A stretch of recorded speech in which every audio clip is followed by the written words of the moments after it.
Assalamualaikum. Kita sekarang berada di hadapan Masjid Kampung Kota Beruas.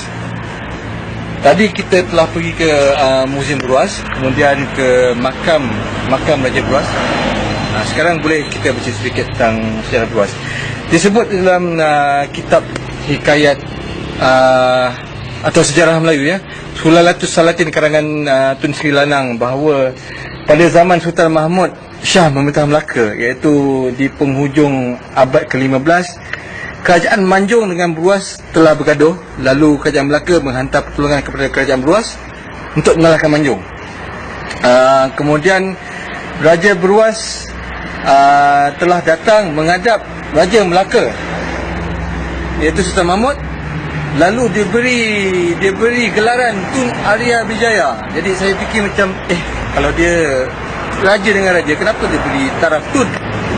Sedangkan taraf Tun ni dia rendah sikit daripada raja. Selalunya bendahara, mungkin orang bangsawan.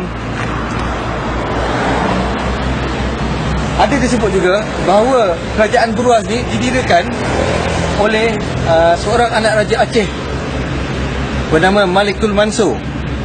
Katanya dia telah membuat kesalahan mengambil seorang perempuan istana Pasai, lalu dibuang negeri.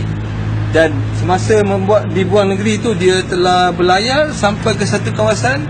Dia melepas kepenat lelahnya di bawah pohon beruas yang serupa seperti pohon manggis hutan, lalu menamakan kawasan itu Beruas. Cuma ada sedikit perbezaan pendapat lah. Mungkin yang dikatakan Beruas zaman Malikul Mansur itu lebih dahulu, sebab ia sebelum Melaka. Orang belum masuk lah. Tapi apa pun tak apa. Cuma kita nak cerita tadi, tempatnya ada sejarah sendiri. Bila masuk zaman Melaka, mengikut kajian saya, yang memerintah adalah keturunan lain, bukan keturunan Malikul Mansur.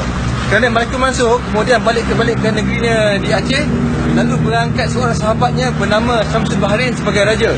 Jadi di hadapan sana memang ada bukit, nama dia Bukit Syamsul Bahrain. Kemudian katanya apabila Syamsul Bahrain meninggal, digantikan lagi seorang sahabat namanya Daik Ismail, sebelum negeri Beruas diserang oleh Angkatan Siam. Lepas tu habis cerita dia. Masuklah zaman Melaka.